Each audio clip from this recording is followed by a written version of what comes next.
Guys, welcome back to your channel. ഇന്ന് ഞാൻ French fries ആണ് ഉണ്ടാക്കാൻ പോകുന്നത്. അപ്പോൾ അതിന് വേണ്ടിയിട്ട് ഞാൻ ഇന്ന് 3 ഉരുളക്കിഴങ്ങ് എടുത്തിട്ടുണ്ട്. ആളനുസരിച്ച് നിങ്ങൾക്ക് ഉരുളക്കിഴങ്ങ് എടുക്കാം. ഇവിടെ 4 പേരുള്ളൂ, അതുകൊണ്ട് ഞാൻ 3 ഉരുളക്കിഴങ്ങ് എടുത്തിട്ടുണ്ട്. അതിന് വേണ്ടിയിട്ട് ഞാൻ ഈ ഉരുളക്കിഴങ്ങെല്ലാം വൃത്തിയാക്കാണ്. തൊലിയെല്ലാം കളഞ്ഞ് വൃത്തിയാക്കി വയ്ക്കാം.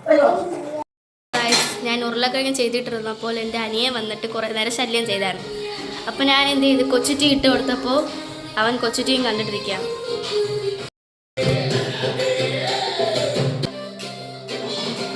അപ്പോൾ നമ്മൾ ഉരുളക്കിഴങ്ങിൻ്റെ തൊലിയെല്ലാം കളഞ്ഞിട്ടുണ്ട്. നല്ല വൃത്തിയായിട്ട് നമുക്ക് കഴുകാം.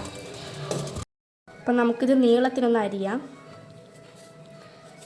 ഞങ്ങളുടെ വീട്ടിൽ അരിയേണ്ട പാത്രമൊന്നും സാധനമൊന്നും ഇല്ലാത്തതുകൊണ്ട് ഞങ്ങൾ പാത്രത്തിലാണ് കേട്ടോ അരിയുന്നത്.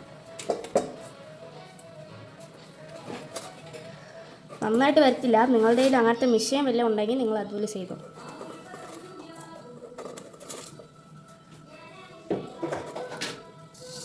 എനിക്കിത് നേരെ വെട്ടാൻ പറ്റുന്നില്ല. നിങ്ങൾക്ക് കാണിച്ചു തരാൻ മാത്രമാണ് ഞാനിത് ചെയ്യുന്നത്. നേരെ വന്നിരുന്നെങ്കിൽ സൂപ്പറായിട്ട് വരുമായിരുന്നു.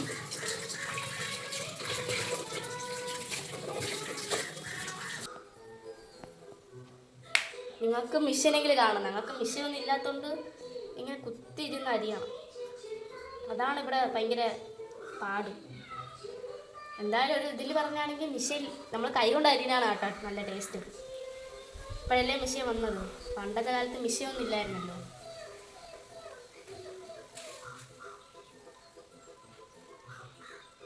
ഒരു മണിക്കൂറായി ഞാൻ ഇവിടെ ചെയ്യാൻ തുടങ്ങിയിട്ട്.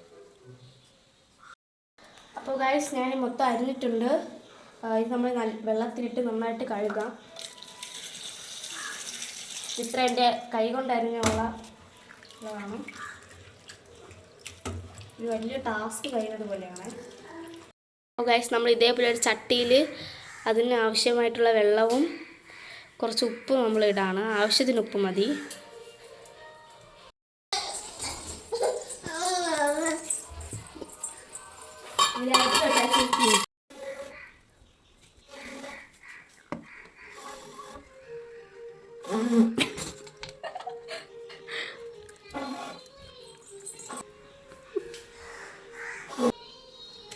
എന്നിട്ട് നമുക്ക് ഈ ചട്ടി എടുത്ത് വെച്ചു.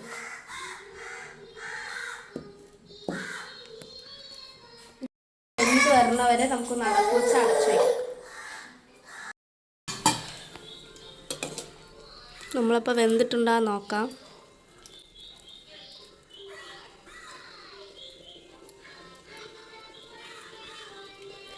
ഇപ്പോൾ വെന്തിട്ടുണ്ട്. അപ്പോൾ ഇത് ചെറുതായിട്ടേ വേകാൻ പാടുള്ളൂ. നന്നായിട്ട് വെന്താൽ ഉരുളക്കിഴങ്ങ് കറിയായി. ഇനി പൊരിക്കാറുണ്ട് ഉരുളക്കിഴങ്ങ്. അതുകൊണ്ട് ചെറുതായിട്ട് ഒരു 15 മിനിറ്റ്, ഒരു 5 മിനിറ്റ് മതി. ഒരു 5 മിനിറ്റ് വേവിച്ചെടുത്താൽ മതി. ഒരു പ്ലേറ്റിലോട്ട് വെള്ളമെല്ലാം കളഞ്ഞിട്ട് മാറ്റി വെച്ചിട്ടുണ്ട്. ഇനി നമ്മൾ ഒരു പാൻ എടുത്തിട്ട് എണ്ണ ഒഴിക്കാം. ഇതാദ്യം ചൂടാവട്ടെ. ചട്ടി ചൂടായി വന്നിട്ടുണ്ട്. നമ്മൾ കുറച്ച് എണ്ണ ഒഴിക്കാം ഇതിൽ.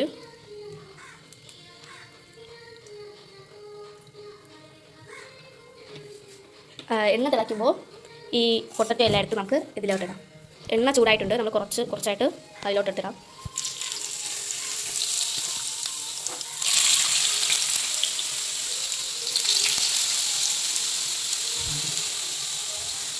അപ്പോൾ നമ്മളിത് നന്നായിട്ടൊന്ന് ഇളക്കി കൊടുക്കാം.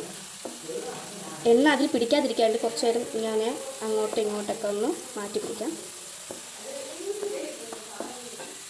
ഒരു മീഡിയം സൈസിൽ ഒരു മുരിഞ്ഞ് വരുമ്പോഴത്തേക്കും എടുത്ത് മാറ്റാം. ഒരു കളർ വരും, ബ്രൗൺ ഷെയ്ഡ് പോലെ ഒരു കളർ വരും. അപ്പോൾ നമുക്കൊന്ന് മാറ്റാം. അതിലേക്ക് നമുക്ക് ഇളക്കി കൊടുക്കാം. എണ്ണ അതിൽ പിടിക്കരുത്, അധികം പിടിക്കാൻ പാടില്ല.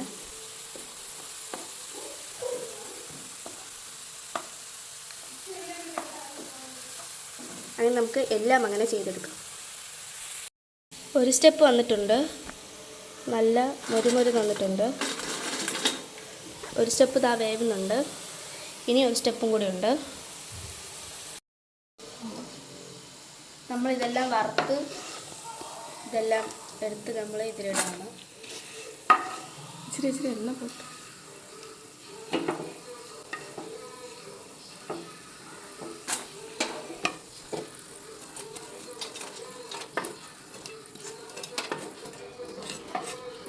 വിചാരിച്ചത് ഞാൻ ഉണ്ടാക്കണോണ്ട് പാളിപ്പോണെന്ന് വിചാരിച്ചു. കണ്ടപ്പോൾ സൂപ്പറായിട്ടാവും വിചാരിച്ചു. സൂപ്പറായാവും. നമുക്കിനി അടുത്ത മൂന്നാമത്തെ സ്റ്റെപ്പ്. ഹലോ ഗൈസ്, ഞാൻ ചെയ്തിട്ടുണ്ട്. ലാസ്റ്റ് ഇങ്ങനെയാണ് വന്നത്. ഞാൻ ചെയ്ത പിന്നെ കുറേ ഉണ്ടായിരുന്നു. ഞാൻ ചെയ്ത പിന്നെ എല്ലാവരും പറക്കി തിന്നായിരുന്നു. നല്ല ടേസ്റ്റ് ഉണ്ടായിരുന്നു. അപ്പോൾ ഇന്നത്തെ വീഡിയോ ഇത്രേ ഉള്ളൂ. ബായ്.